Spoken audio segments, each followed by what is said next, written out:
So my breastfeeding journey, um, I don't want to say I failed at breastfeeding, but I basically did not breastfeed my baby. And I really tried really hard to do so. And I'm a very determined person. But immediately when we were in the hospital, I wasn't producing colostrum or milk. My milk supply hadn't come in yet. So I wasn't able to breastfeed. So she had formula the um, at the hospital, which is crazy because she wasn't pooping or like she wasn't pooping for a long time. And there, you have to mark how much they poop and pee because of jaundice and stuff. Yeah, she wasn't pooping. So they gave her formula and she was a lot better. But then we noticed she would start screaming bloody murder after the 2 week period. And basically, anytime she was awake, she was screaming her lungs out. So, because she was screaming her lungs out, it was really hard to be able to latch her to me. And yeah, it was really hard to be able to latch her to me because she was screaming all the time. And because I wasn't always necessarily there, like to the hip 24/7 to her. So when she was screaming, we could just like put milk in her whenever we could. But it wasn't like I was there being available to give her milk all the time. Like sometimes I was working or in meetings. I only took like 4 or 5 days off from work. So I wasn't able to like just be next to her 24/7. So that's also why she never was able to latch onto me and she never got used to um, um, basically my nipple or breastfeeding, right? She got used to the nipples from the bottle. And then another thing was she also had a milk protein allergy. So we tried a lot of different formulas. We tried Gentle Ease and all of that, but then at the 4 or 5 month pediatrician appointment, they recommended hypoallergenic formula. So we tried soy formula and hypoallergenic formula. Soy formula actually helped her, but she suffered a lot with constipation. So then we switched to hypoallergenic formula, Nutremigen, which is $50 a can. So it is at least 2 times more expensive. But if your baby is crying all the time, you will pay whatever money to get her not to cry. And it's funny because at the pediatrician's office, the pediatrician said, in my 45 years of practice, I have never heard a scream like your child, like your child. She has a very, very loud, sharp, shrilling scream. And it just got so bad that like you would have phantom cries and you would have so much anxiety and so much nervousness from that. So, yeah, that was just a terrible, terrible period of my life. Like, a really terrible. The whole first 6 months were just such a blur. And it was filled with so much anxiety because you never know when she's going to start screaming again. Like at any given moment, even at like 2:30 in the morning, you don't know whether to go to sleep or not because she might start screaming, right? And so that's like around the clock. And she was so bad that even going to the bathroom, you couldn't go because she would just be screaming, and all that stuff. So I did pump milk.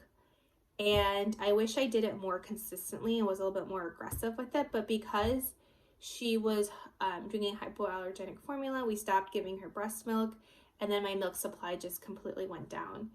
And in a perfect world, because it's COVID and because I was home all the time, it's super easy to pump, right? And so pumping every 2 hours is super easy.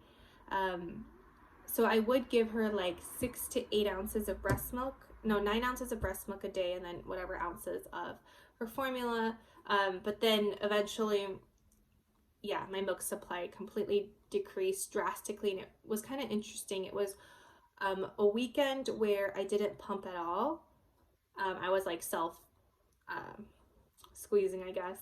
I didn't pump at all, and immediately the milk supply went down. So it was just weird how 2 days out of the entire year made my milk supply go way down.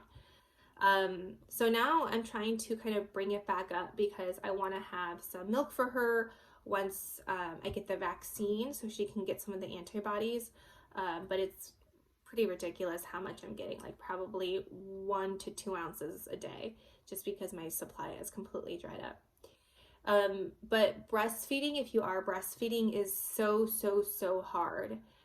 For any mom who's doing it, I mean, it is, I think it's probably one of the hardest things about postpartum, probably the hardest thing, because you're constantly, constantly around the clock. Like,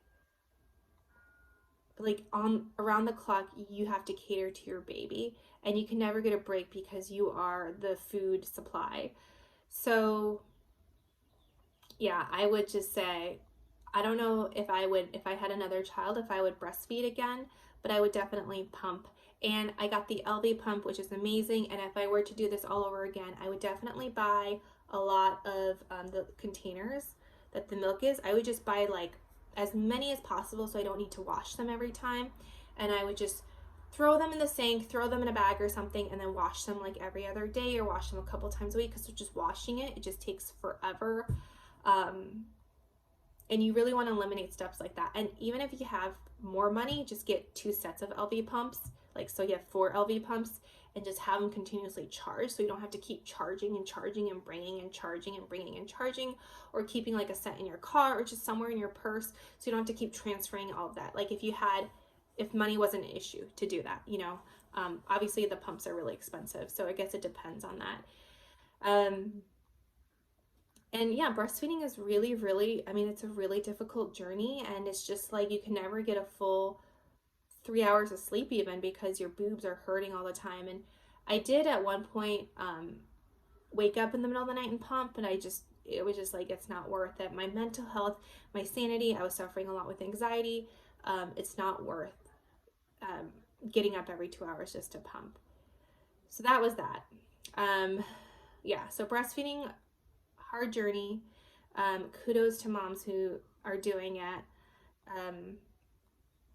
I don't feel like a failure because I didn't do breastfeeding. I would prefer to have breastfed her 100% because I don't like all the stuff in formula and I don't trust it. But at the end of the day, she's almost 1 year old now, and she's good. She's thriving, so can't really complain too much about that. But yeah, if you're a mom breastfeeding, like, oh my God, it's so hard. And kudos to you, and to all the partners out there. Like, this is such a hard time for new moms. You really need to amp up your game and be there for her and be really supportive, because postpartum is just, it's such a hard time, especially if you're breastfeeding.